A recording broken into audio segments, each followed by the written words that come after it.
Happy day and welcome to number 2 podcast. I'm not going to name much of these, but this one right here is going to be toxins. And what we're actually going to do, we're going to pollute your mind with information today so that you can understand, get better. So get ready for tapping into uncomfortable. But you know what comes first? A moment of silence for the riff. There it is. Let's get started, folks. Hey, everybody. Welcome to Tapping Into Uncomfortable. This is the second podcast on the book, 4 T's to a Better You. I have recommend you get the book because this is a little bit more in depth of the stuff that I couldn't put in the book. So the book is 117 pages of years and years and years of practicing, education, the whole bit. And so what we're going to talk about today is the second T on that. For the T's, we did thoughts. We're going to answer one of our thought questions on the gatekeeping that we had before. This one is called toxins. It's the second T of the 4 categories of cause of disease that are known to the human body. So what are these awful things called toxins that you're hearing more and more and more about? And we're going to talk about it. And we're going to discuss a couple simple things because the goal with this podcast is not to sit here and talk consistently. I want you to learn something. So tapping into uncomfortable, we want to tap into your brain and we want to make you slightly uncomfortable by telling you the truth. And maybe by telling you the truth, you can sit there and go, maybe I need to make some changes. So that's what we're going to talk about. So what are toxins? Essentially, toxins are this: anything that causes a chemical change in your body that makes it abnormal. It's actually that simple. Doesn't matter what it is, folks. The one thing I want you to get through your head across the board for the rest of your life, and it's never changed since the day human beings became human beings, is your body's chemistry.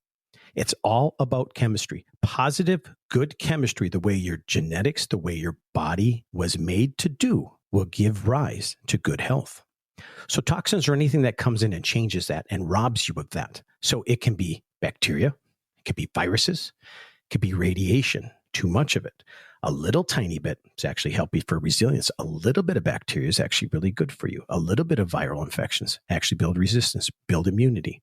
Do you realize that your T lymphocytes actually, their thinking, have hundreds of millions of memory? In other words, they're the ones that get the memory of proteins, or they said, I've seen that fungus before, and it takes care of it so you don't get sick.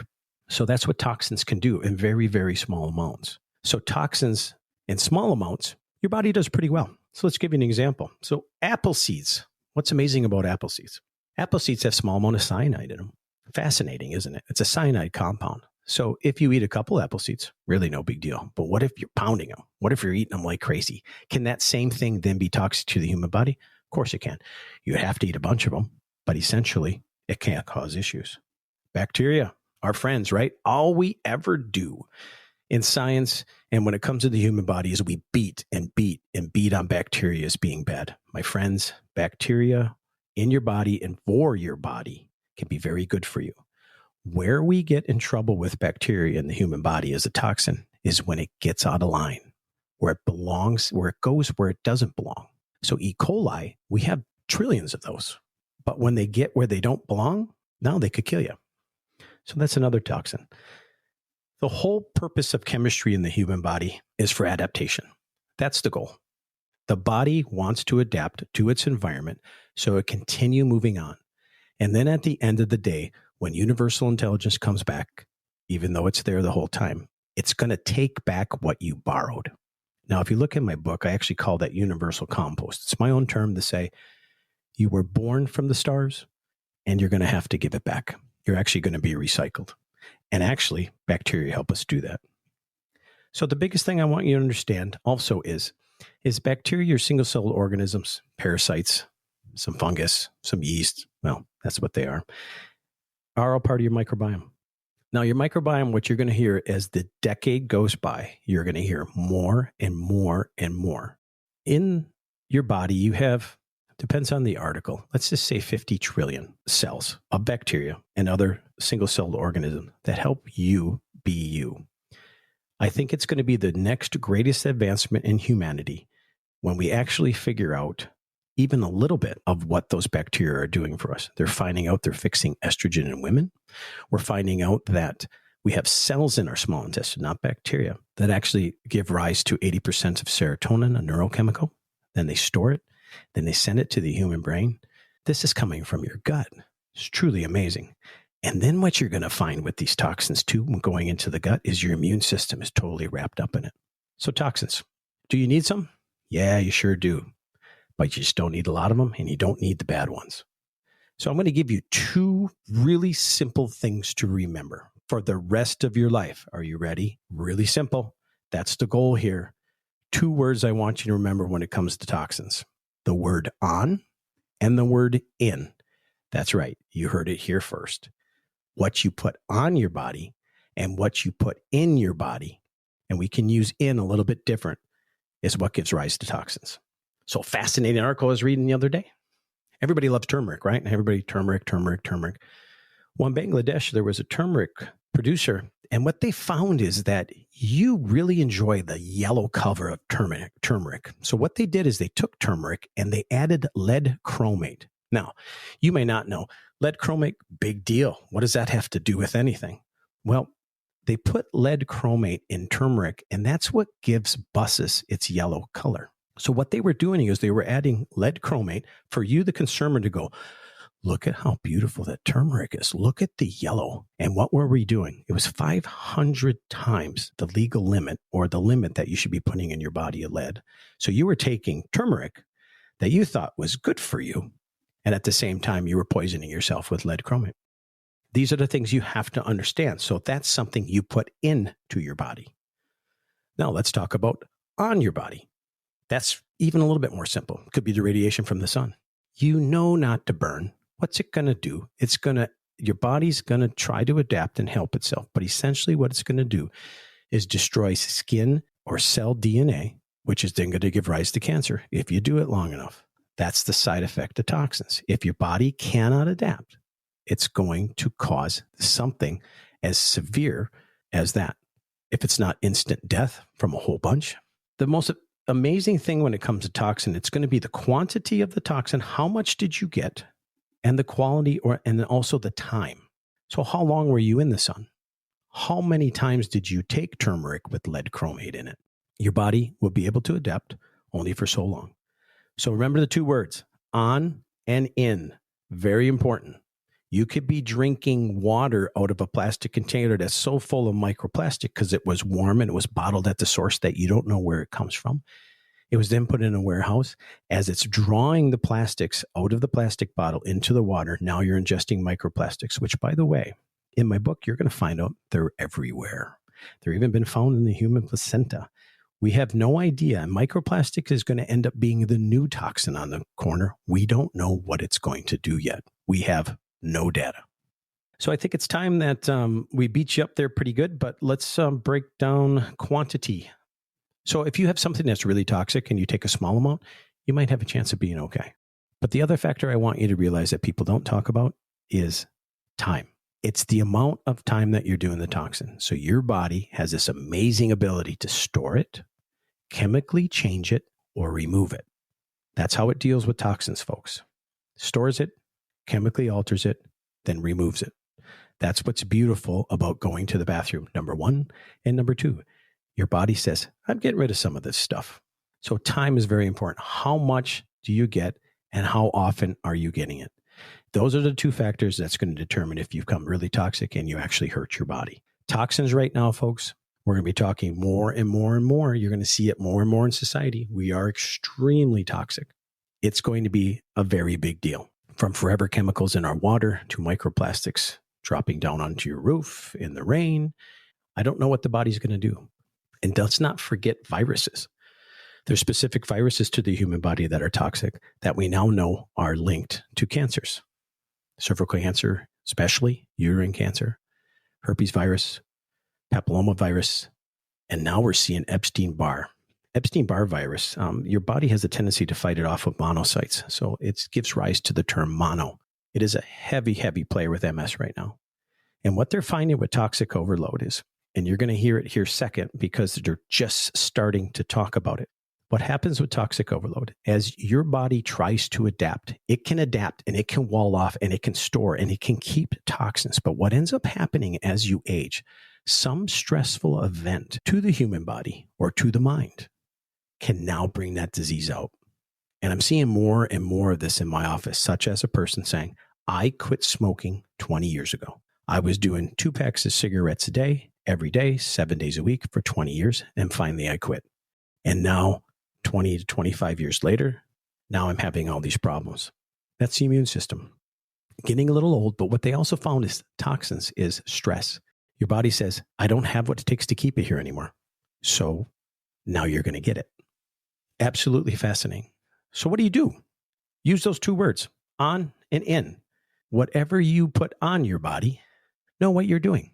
Look at sunscreen. We don't know what it's going to do, but they do know it ends up in your bloodstream within a half hour of you putting on your skin and your children. And where the other one is in, what are you putting into your body? It is very, very important for you to understand that the human body has not adapted yet to the new diet. When it doesn't adapt, you're going to see more cancers and you're going to see them sooner. And if you look at what's happening to the younger folks, 30 and 40 years old, you're going to see each decade's going to get closer. As you're eating ultra-processed food that your body does not understand, it's going to produce cancers. And this is what we're seeing. We're especially seeing it in the microbiome level. We're seeing it in cancers of the intestine. And people are getting younger. And this is the reason why, the toxic environment. You have to start taking care of your body. If you treated it like I gave you a brand new Ferrari, if I gave you a brand new Ferrari, you wouldn't even put a bumper sticker on it. But what you do is you take advantage of your body because you don't know any better. So it becomes toxic. You don't really care because food is bioengineered so that it tastes good. And all you want to do in this country is you want to be full. That's all you care about. A good meal in America really is how many bags and how many styrofoam containers do you take home? Wow, that was a good meal. Look what I got. I can finish this toxic meal tomorrow. So it's important because you are totally in charge of on and in for the most part. I would say the majority of your life, you're responsible for on and in. All right, so I think you beat you up enough. Toxins, you kind of get the hint, but I want you to understand it's up to you. And it's very, very important for all the moms and the dads out there who pass this on to their children. It is imperative you change your diet. The body is designed for hunter and gatherer. It has not evolved yet to the new process. I know a little bit back ago I said that, to the new diet, but hunter and gatherer mode. Nuts, fruits, some, not a ton, vegetables. And once in a while we kill an elk and we bring it back for the community to eat. So in other words, protein, but not a ton of animal protein. That's how your body's designed.